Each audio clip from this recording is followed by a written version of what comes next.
Story of Amanda Todd. Amanda Todd की कहानी। जब अमांडा टॉड ने फ्लैश कार्ड का उपयोग करके यूट्यूब पर एक वीडियो पोस्ट किया तो यह मदद के लिए रोने जैसा लगा।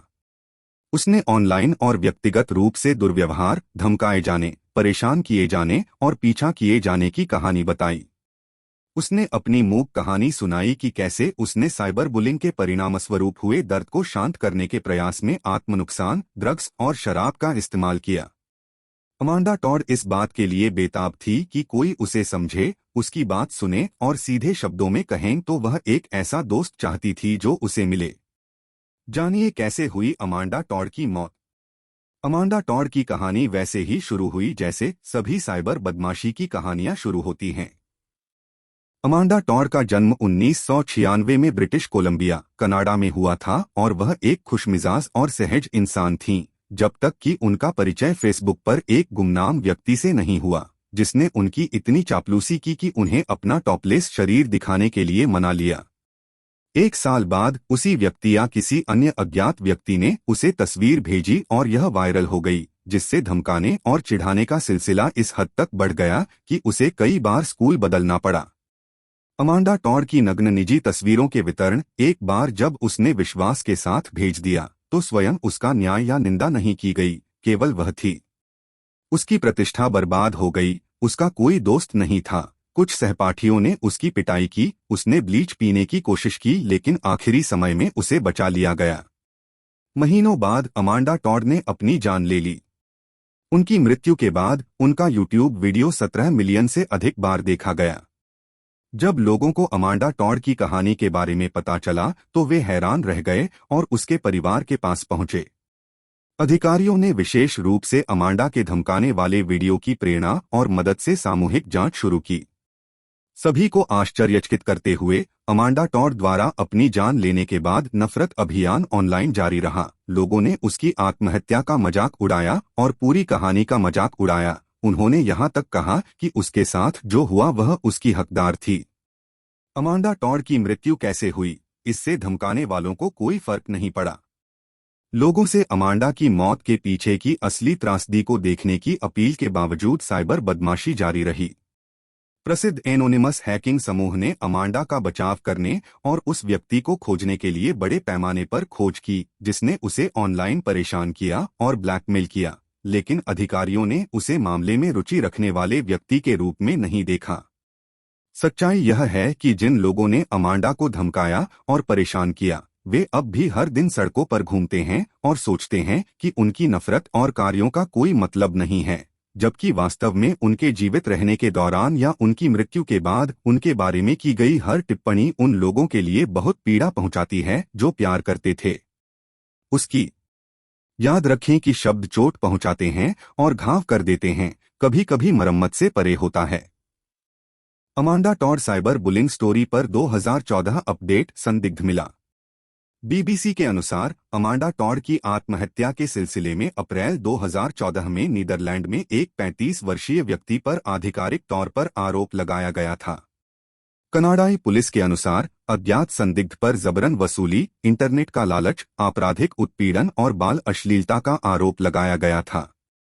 पुलिस ने यह भी उल्लेख किया कि संदिग्ध केवल अमांडा की कहानी ही नहीं बल्कि अन्य दुर्व्यवहार के मामलों में भी शामिल है। डच अखबार उमरोएप ब्राबेंट ने रिपोर्ट दी है कि संदिग्ध के घर से जब्त की गई सामग्री ने उसे नीदरलैंड, यूके और अमेरिका से जुड़े ऑनलाइन दुर्व्यवहार के अन्य मामलों में संदेह के घेरे में डाल दिया है। Royal Canadian Mounted Police inspector Paulette Frell ने कहा, आज का दिन हमारी जांच में एक बड़ा मील का पत्थर है।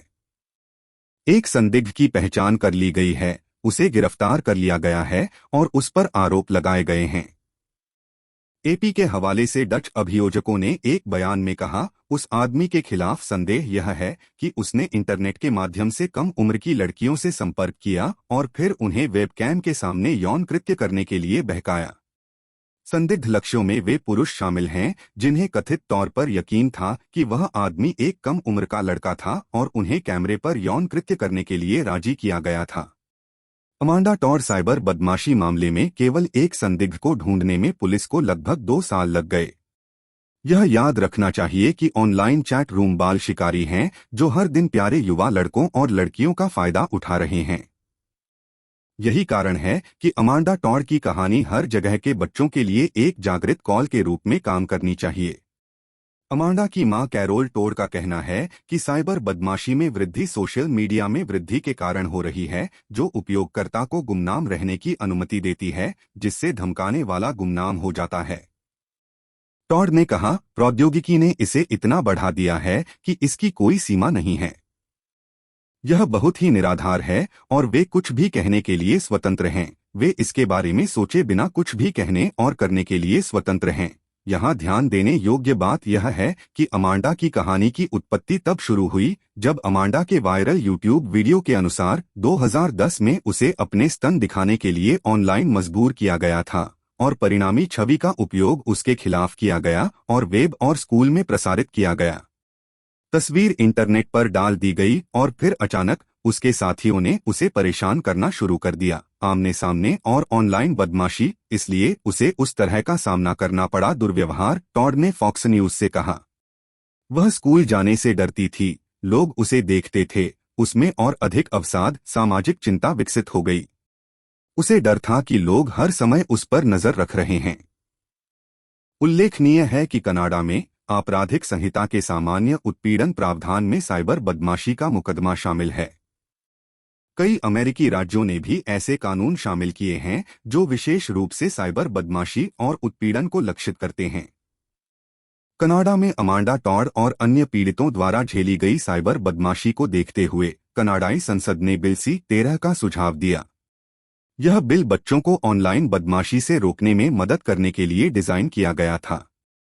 हालांकि कई प्रमुख मुद्दों के कारण यह पारित नहीं हो सका।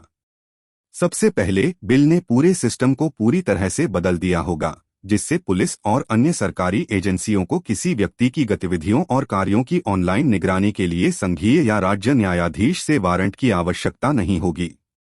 विधेयक के विरोधियों ने बताया कि यह वास्तव में बच्चों को सुरक्षित नहीं रखेगा, बल्कि इसके बजाय पुलिस को इंटरनेट के उपयोग की निगरानी के लिए अतिरिक्त शक्तियां देगा।